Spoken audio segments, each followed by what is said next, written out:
Hello everyone, welcome back to best dental solutions. तो आज के लेक्चर में हम देखेंगे क्राउन डाउन, या जिसको हम स्टेप डाउन टेक्निक भी बोलते हैं। ठीक है, ये क्या है? एक शेपिंग टेक्निक है। सेकंड शेपिंग टेक्निक हमने पिछले लेक्चर में देखी थी, स्टेप बैक शेपिंग टेक्निक। आज हम देखेंगे क्राउन डाउन शेपिंग टेक्निक।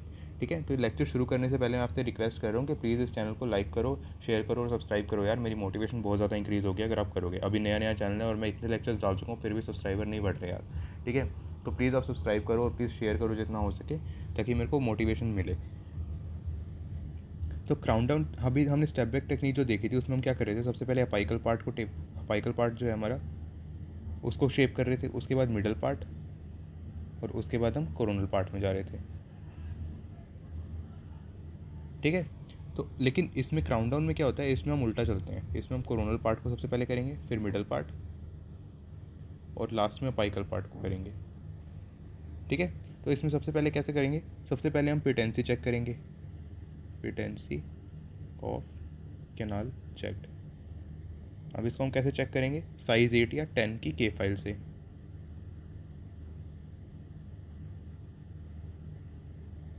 उसके बाद हम क्या करेंगे? जो हमारा कोरोनल टू थर्ड है,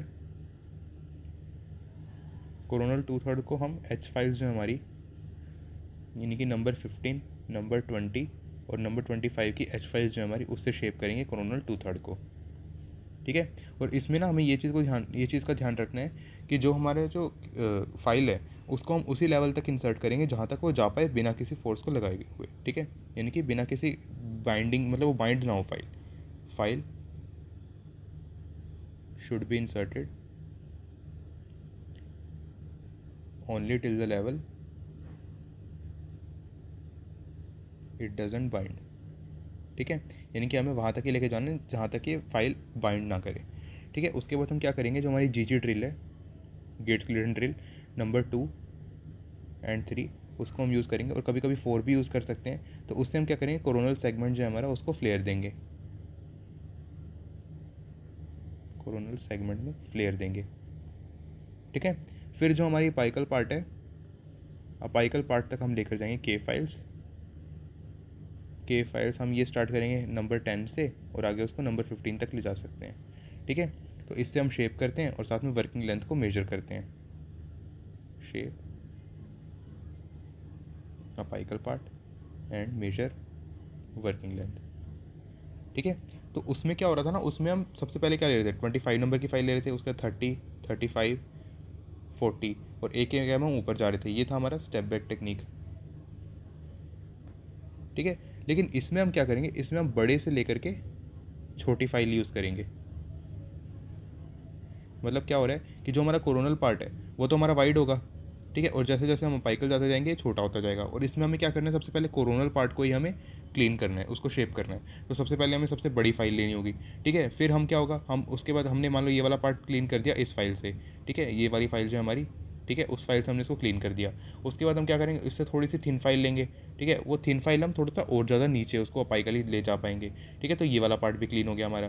फिर उसके बाद और पतली फाइल हम लेंगे। ठीक है, उससे हमारा ये वाला पार्ट भी क्लीन हो गया। तो एक तरह से बड़े से छोटे की तरफ जा रहे हैं हम। ठीक है, जो हमारा स्टेप बैक टेक्निक था, जो हमारे जिसमें हमने पिछले लेक्चर में जो हमने देखा था, उसमें हम क्या कर रहे थे? उसमें हम छोटे से बड़े में जा रहे थे, यानी कि सबसे पहले सबसे छोटी फाइल, उसके बाद उससे बड़ी फाइल, उसके बाद उससे बड़ी फाइल।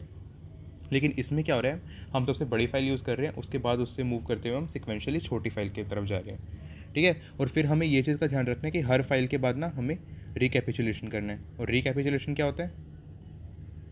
रिकैपिचुलेशन मैंने आपको बताया था, जो हमारी मास्टर अपाइकल फाइल होगी, बार बार उसको इंसर्ट करना है ताकि बेटेंसी मेंटेन रहे। ठीक है, और एंड में क्या होगा? जो हमारी मास्टर अपाइकल फाइल आ जाएगी, उसको हमें मास्टर अपाइकल फाइल तक एक तरह से इनलार्ज करना है।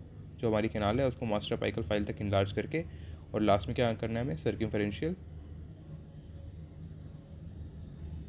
फाइलिंग। ठीक है, तो हमें ये करना है। तो इससे क्या होगा? फाइनल टेपर बन जाएगा। अगर आपको सर्कमफेरेंशियल फाइलिंग वगैरह समझ में नहीं आ रहा क्या होता है, तो आप पिछला लेक्चर देख लो जो स्टेप बैक टेक्निक का था, उसमें मैंने पूरा अच्छे से बताया। ठीक है, जो चैप्टर है उसकी पूरी सीक्वेंस है ना, तो उसको सीक्वेंस को फॉलो करो अच्छे से, अच्छे से समझ में आ जाएगा सारा। ठीक है, अब इसकी एडवांटेजेस क्या है इस वाली टेक्निक की? कि इसमें क्या होता है ना, जो हमारे डेब्रिस और बैक्टीरिया वगैरह प्रेजेंट होते हैं, वो जनरली कहाँ प्रेजेंट होते हैं? वो जनरली होते हैं कोरोनल एरिया में। ठीक है, और हमने सबसे पहले क्या किया? कोरोनल एरिया को ही साफ़ किया। तो जो अपाइकल पार्ट है हमारा इसमें सेफ रहता है, अपाइकल पार्ट इज सेफर। ठीक है, उसमें हम क्या कर रहे थे, स्टेप बैक में हम क्या कर रहे थे ना, सबसे पहले अपाइकल पार्ट को ही क्लीन कर रहे थे। ठीक है, तो अपाइकल पार्ट को क्लीन करने के जो हम फाइल को इंसर्ट कर रहे थे, तो जो कोरोनल वाली जितनी भी डेब्रिस वगैरह थी वो सारी की सारी अपाइकल रीजन में पुश हो रही थी। ठीक है, तो इसकी वजह से जो हमारा अपाइकल जो रीजन था वो ज़्यादा सेफ नहीं रह रहा था, और उसमें चांसेस भी होते हैं कि जो डेब्रिस वगैरह है वो पुश हो जाए पेरियपेक्स रीजन में। लेकिन इसमें ऐसे चांसेस नहीं होते, क्यों? क्योंकि हम पहले सबसे पहले क्या कर रहे हैं, क्राउन को ही साफ कर रहे हैं, उसके बाद मिडल थर्ड कर रहे हैं, उसके बाद हम अपाइकल थर्ड में जा रहे हैं। तो जो मेन जो हमारा डेब्रिस प्रेजेंट था वो क्राउन और मिडल थर्ड में प्रेजेंट था, कोरोनल और मिडल थर्ड में, उसको हमने पहले ही रिमूव कर दिया। ठीक है, तो इसके एडवांटेजेस क्या होगी, एक तो डेब्रिस और बैक्टीरिया पहले रिमूव हो जाते हैं, तो पाइकल पार्ट हमारा सेफ रहता है। फिर इरिगेंट्स भी इसमें बेटर रीच कर पाते हैं, इरिगेंट्स कैन रीच बेटर।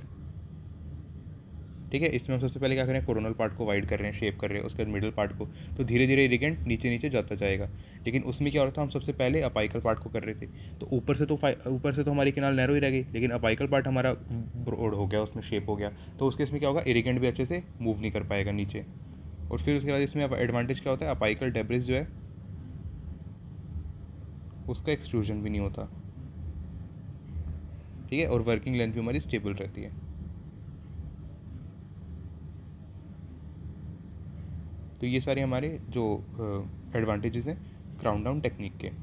अब इसकी मॉडिफिकेशन क्या क्या है, एक तो क्राउन डाउन प्रेशरलेस टेक्निक।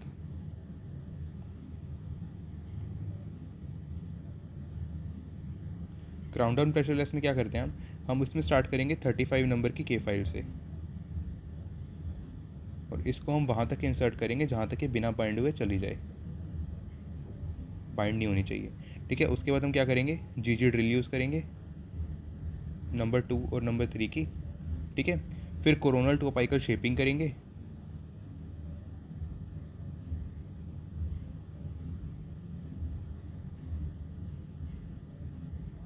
और शेपिंग किससे करेंगे, के फाइल से टिल वर्किंग लेंथ। और इसमें स्पेशल पॉइंट क्या है, इसमें ना फाइल से डेंटिन को रिमूव करना है without any apical pressure, apical pressure हमें नहीं लगाना, तो इसलिए इसका क्या नाम हो गया, इसलिए इसका नाम हो गया प्रेशरलेस टेक्निक।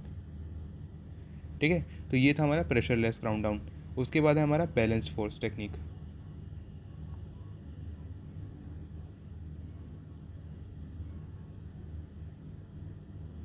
तो बैलेंस फोर्स टेक्निक में हम क्या करेंगे, इसमें हम कोरोनल इन्लार्जमेंट करेंगे, जैसे जी ड्रिल नंबर 2 या 3 से।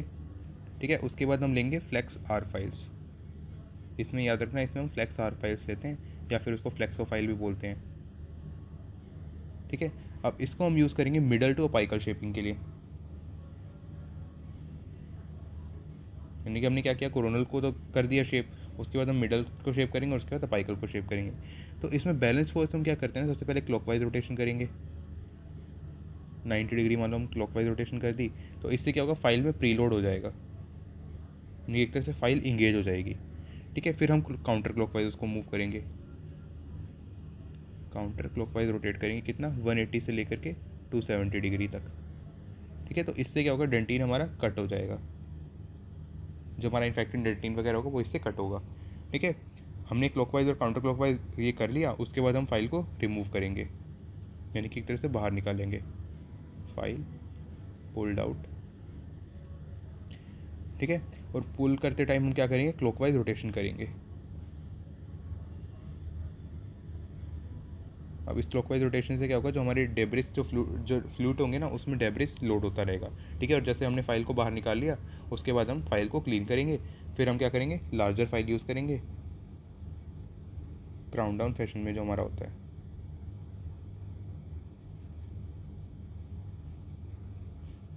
ठीक है, और हम उसको अपाइकल पार्ट को हम इनलार्ज करते रहेंगे,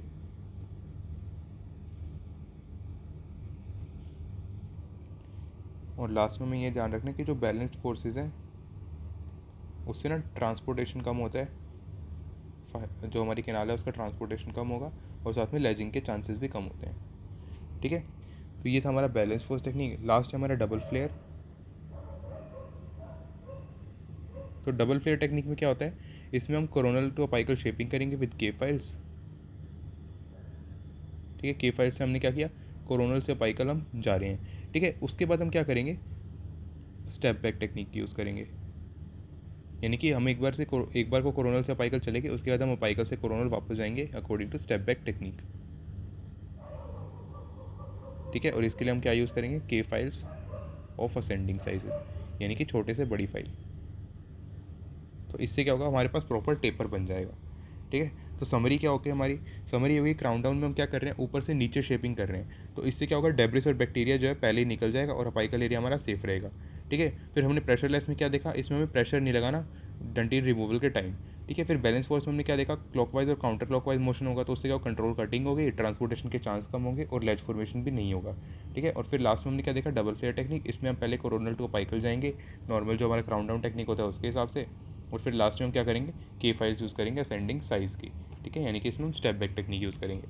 तो एक ना टेबल दे रखा है बुक में 14.8 टेबल, उसमें ना समरी दे रखी है। तो उसमें क्या दिया हुआ है, स्टेप डाउन टेक्निक जो हमारी कन्वेंशनल स्टेप डाउन है, यानी क्राउन डाउन टेक्निक जो है, तो उसमें हम क्या कर रहे हैं, नंबर 15 से लेकर के नंबर 25 एच फाइल्स यूज़ कर रहे हैं। और इसको हम कहाँ तक पुश कर रहे हैं, जहाँ तक कैनाल में बाइंडिंग नहीं हो रही, टिल कैनाल बाइंडिंग, मतलब जहाँ पर कैनाल में बाइंड हो गई है, जहाँ पे इसको रेजिस्टेंस मिला वहाँ तक हमें पुश करना है, इंसर्ट करना है एच फाइल्स को।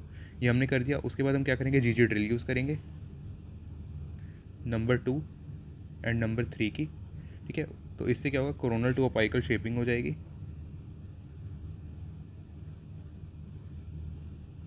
अपाइकल शेपिंग के लिए हम क्या यूज़ कर रहे हैं, K files up to working length, ठीक है। तो ये था हमारा कन्वेंशनल। उसके बाद प्रेशरलेस टेक्निक में हम क्या कर रहे हैं, इसमें हम क्या कर रहे हैं, 35 नंबर की के फाइल यूज़ कर रहे हैं। उसमें हम क्या कर रहे थे, 15 से 25 नंबर की एच फाइल, इसमें 35 नंबर की के फाइल यूज़ करेंगे till the point of canal binding,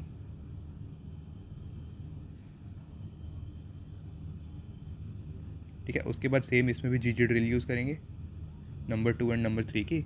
और फिर उसके बाद सेम इसमें भी कोरोनल टू अपाइकल शेपिंग करेंगे विद के फाइल्स, ठीक है, वर्किंग लेंथ तक। उसके बाद जो हमारा बैलेंस फोर टेक्निक था, उसमें हम क्या कर रहे थे, कोरोनल इन्लार्जमेंट कर रहे थे सबसे पहले। कोरोनल इन्लार्जमेंट हम किससे कर रहे थे, जी ड्रिल से। जो हमारा नंबर 2 एंड नंबर 3 ड्रिल था, उससे हम कोरोनल इन्लार्जमेंट कर रहे थे। उसके बाद हम क्या कर रहे थे, इसमें फ्लेक्स आर फाइल्स यूज़ कर रहे थे। फ्लेक्स आर फाइल्स को हम यूज़ करेंगे बैलेंस फोर टेक्निक से, यानी कि क्लॉकवाइज और एंटी क्लॉकवाइज वाला मेथड जो था हमारा। और फिर लास्ट था हमारा डबल फ्लेयर टेक्निक। इसमें हम कोरोनल टू अपाइकल करेंगे, जो हमारा क्राउन डाउन टेक्निक है उसके हिसाब से कोरोनल टू अपाइकल करेंगे विद के फाइल्स।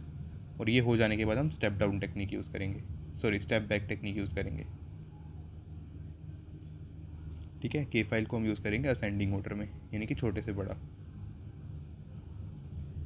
तो ये था हमारा बेसिक क्राउन डाउन टेक्निक, ठीक है। नेक्स्ट लेक्चर में हम बात करेंगे हाइब्रिड टेक्निक के बारे में।